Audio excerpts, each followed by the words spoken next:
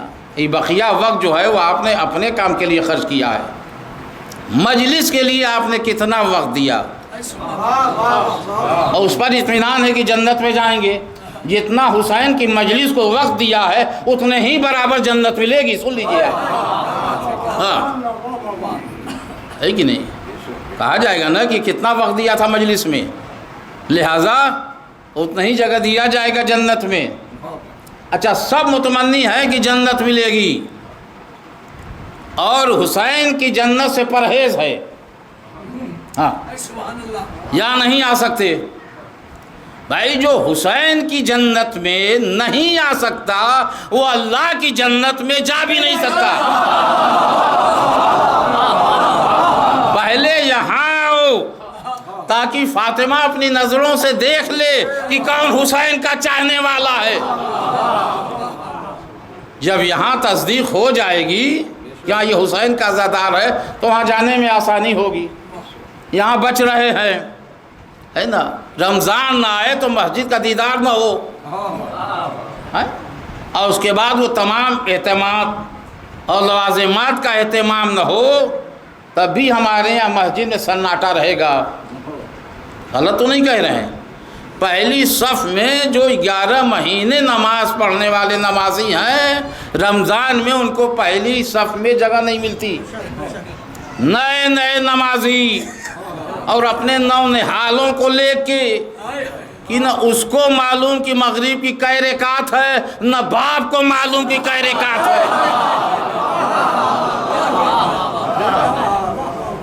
اب جائزہ لیجئے، دیکھیے آپ کو لطف آئے گا کیسے کیسے نمازی آتے ہیں۔ سنا یار، ہم بھی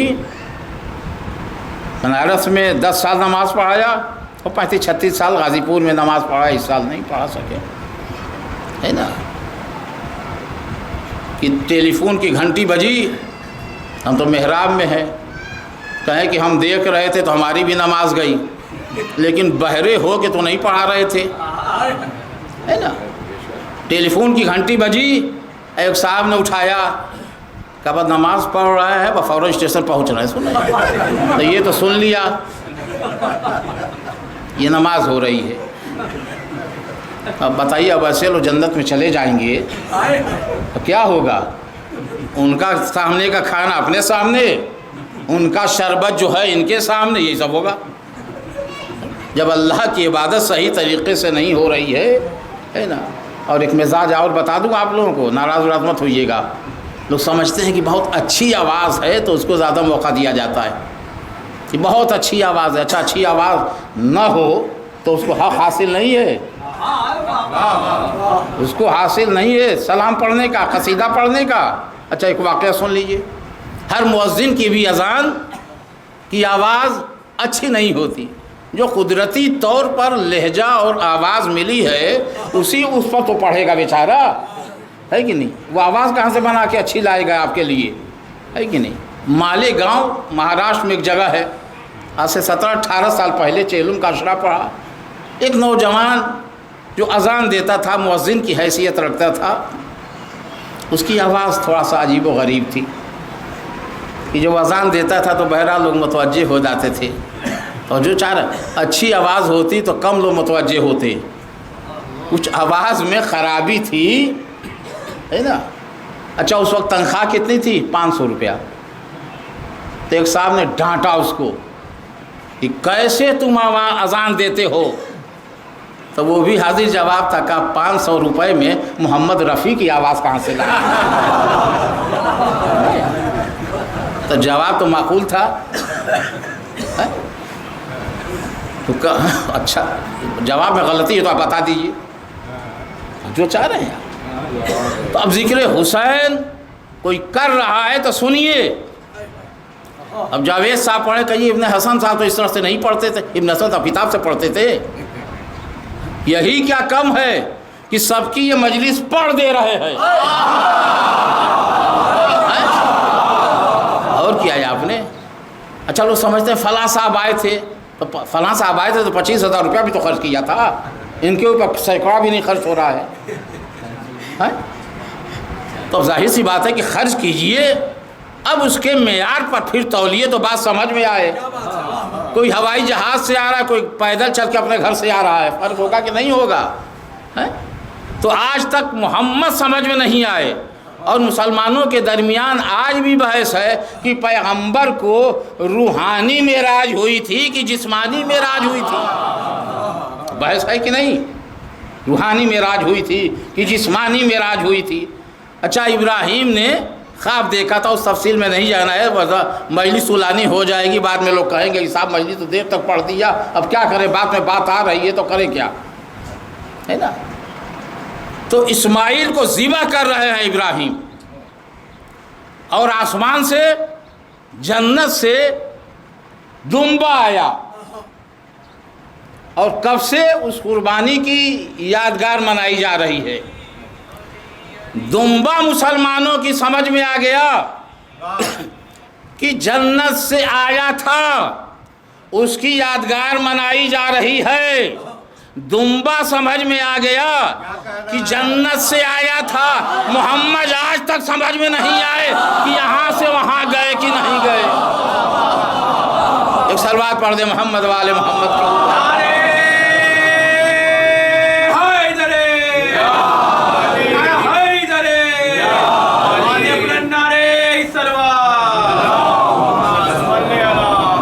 تو کسی کی چیز کو بھی سنیے تو اس پر غور کیجیے کہ کہنے والا کہہ کیا رہا ہے نا. تو بات سمجھ میں آئے گی کہ بات حقیقت ہے. قرآن میں آدم سے لے کے عیسیٰ تک کا تذکرہ ہے، کسی کو کوئی اعتراض نہیں ہے. لیکن جہاں محمد اور آل محمد کا تذکرہ ہے وہیں پہ بات جو ہے سمجھ میں نہیں آتی. اس کا مطلب ہے کہ دنیا محمد اور آل محمد سے دور رہی ہے نا. یہ دوری ہی کا نتیجہ ہے کہ نہیں کہ آج ہم خسارے میں ہیں، آج ہم گھاٹے میں ہیں، ہے نا. ہم دنیا میں ٹھوکریں کھا رہے ہیں، ہم دنیا میں مارے جا رہے ہیں، ہم دنیا میں ذلیل ہو رہے ہیں، ہم دنیا میں رسوا ہو رہے ہیں. کیوں ہو رہے ہیں؟ کہ ہم مسلمان ہیں. جہاں جہاں دیکھیے فساد ہوتا ہے، دنگے ہوتے ہیں، وہاں کے اوپر ایک طرفہ ظلم ہوتا ہے کہ نہیں ہوتا ہے. کیوں؟ اس لیے کہ ہم مسلمان ہیں. مرنے کے بعد وہاں بھی مارے جائیں گے. کیوں مارے جائیں گے؟ کہ یہ مسلمان نہیں تھا. نہیں یہاں مارے جاتے ہیں کہ مسلمان ہیں، وہاں مارے جائیں گے کہ مسلمان نہیں تھا. توجہ چاہ رہے ہیں آپ؟ ایک بہت بڑا پروگرام پٹنہ میں ہوا تھا. غیر مسلم نے کہا کہ یہ مسلمان قیامت تک ذلیل ہوگا اس لیے کہ اس نے آل رسول کو ذلیل کیا. تو جو دوسروں کو ذلیل کرتا ہے وہ ایک نہ ایک دن ضرور ذلیل اور رسوا ہوگا. ایک صلوات پڑھ دے محمد والے محمد کے. ایک اور صلوات پڑھے محمد والے محمد کے اوپر.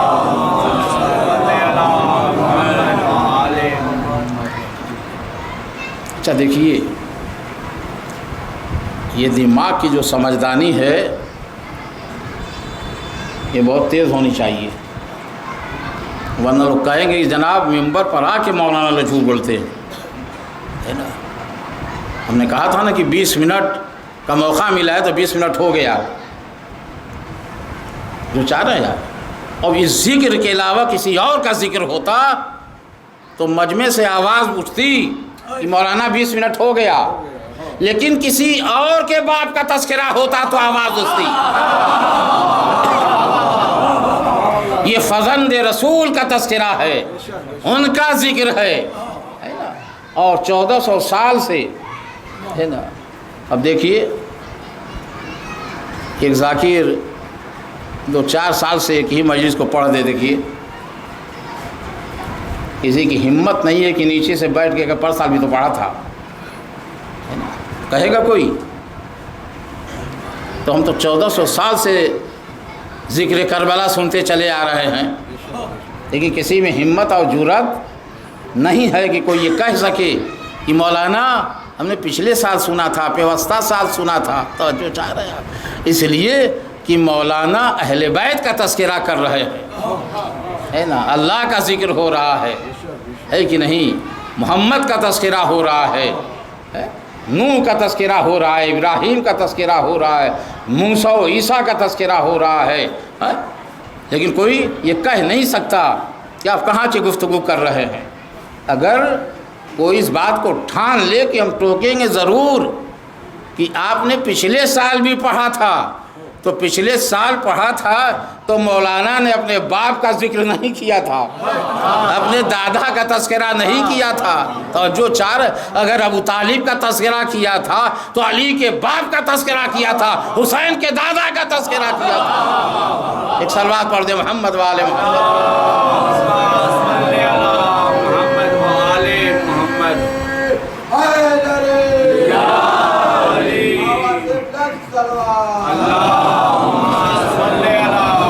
دیکھیے یہ اس سال کے محرم کی ہماری پہلی مجلس ہے بھائی۔ ہم نے جہاں بھی اشرا پڑھا تو 5 اور 6 محرم سے تھوڑی کسی نے پڑھوایا ہم کو، چاند رات نہیں تو پہلی محرم سے، لیکن وقت اور حالات انسان کو اتنا کمزور بنا دیتا ہے، یہ اس کی کمزوری ہے یا اس کی مجبوری سمجھیے، جو چاہ رہا ہے۔ پرسوں بھی ہم نے اپنے بھائیوں کے کہنے پر کہہ دیا تھا کہ ہم آج کی مجلس 3 محرم کی پڑھیں گے، لیکن ہمت نے ساتھ نہیں دیا، ہے نا۔ اور جب سے آ رہے ہیں اس عزا خانے میں 4 محرم کو پڑھتے تھے، اس سال جو ہے 5 محرم کو مجلس پڑھنے کا موقع ملا، ہو سکتا ہے کل بھی پڑھیں، اور بھی جو چند مجلسیں ہیں اس کو بھی پڑھ دیں گے۔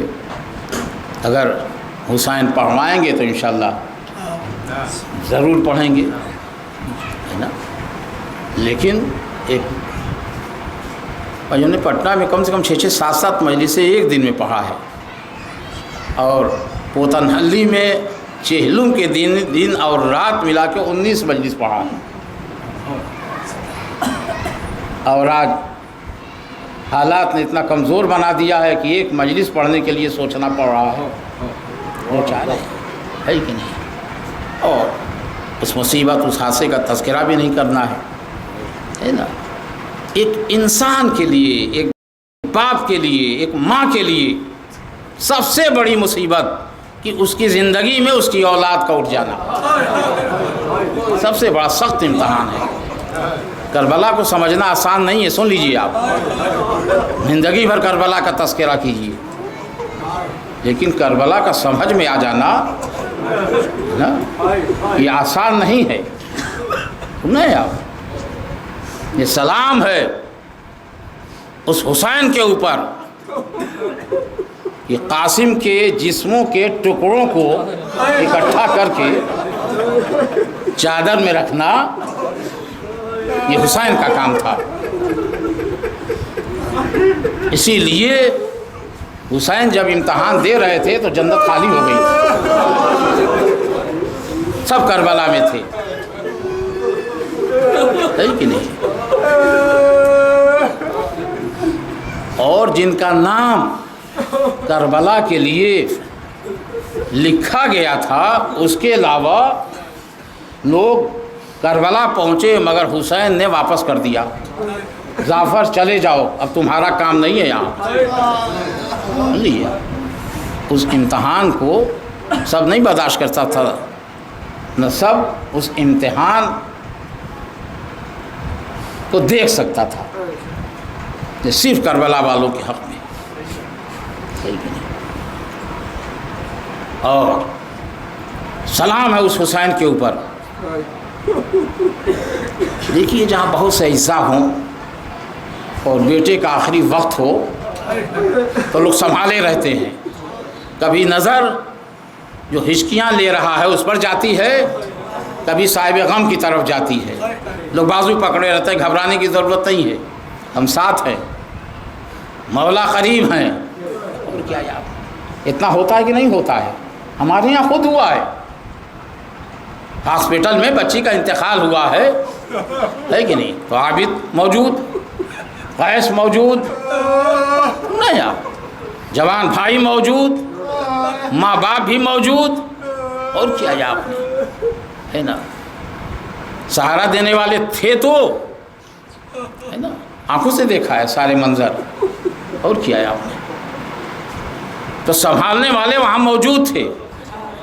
ہائے کوئی سنبھالنے والا نہ ہو، اس حسین کے دل سے پوچھے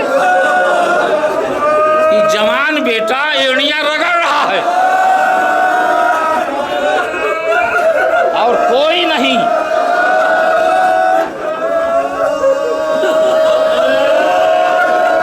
کوئی سنبھالنے والا حسین کو نہیں تھا،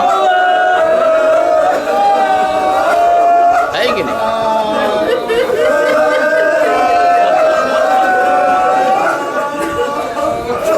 علی اصغر کے لیے پانی کا طلب کرنا اور اس کے عوض میں ہرملہ کا تیر جانا، کوئی اور دیکھ رہا تھا سوائے حسین کے؟ یہ جو کھانا اور جو پانی مل رہا ہے حسین کی قربانی کا صدقہ، اگر خون علی اصغر کو زمین پر پھینک دیا ہوتا تو قیامت تک دانہ نہ اگتا، آسمان کے حوالے کر دیا ہوتا تو قیامت تک بارش نہیں ہوتی۔ اب بتائیے حسین کیا کرتے؟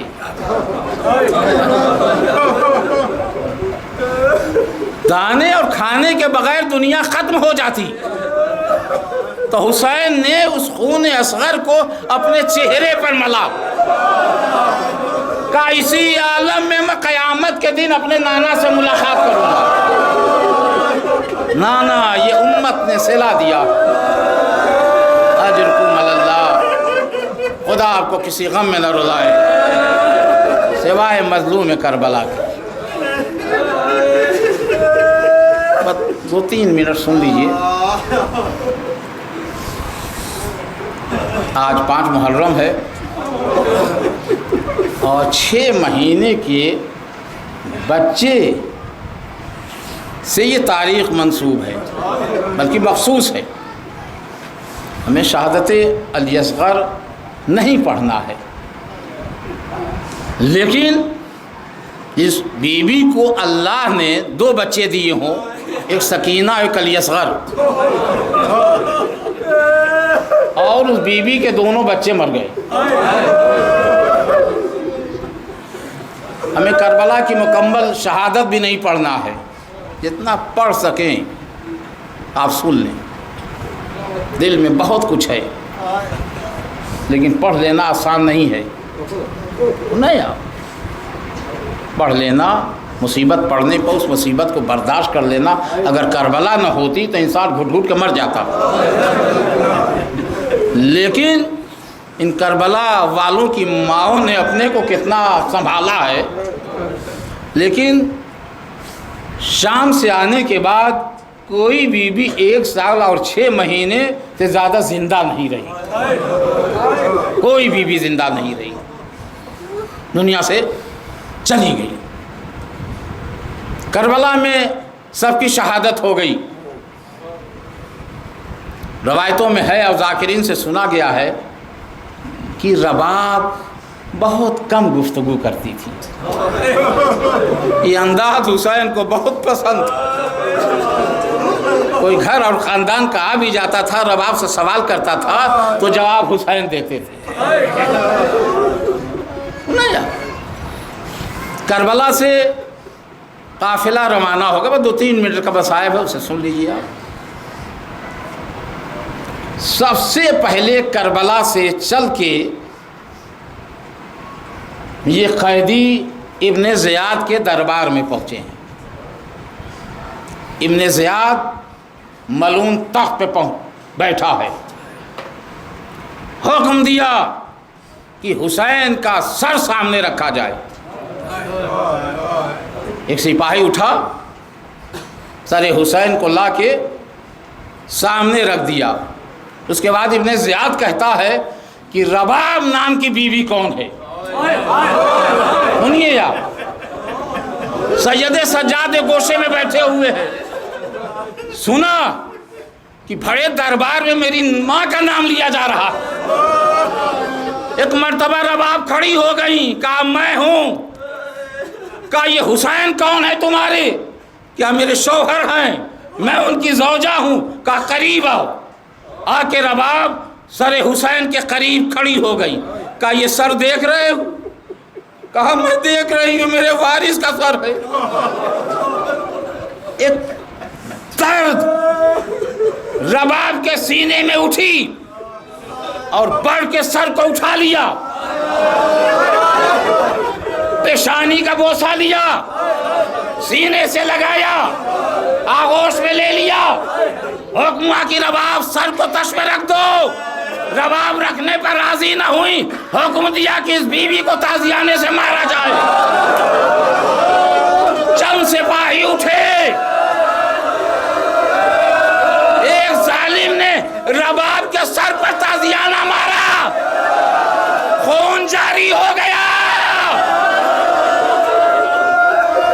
مگر بیوی سر حسین کو چھوڑنے پر تیار نہیں. سید سجاد کہتے ہیں ابن زیاد، ارے یہ میری ماں ہے جس پر تازیانے پا رہے ہیں. بس عزیزو دو جملے سنے، مجلس تمام.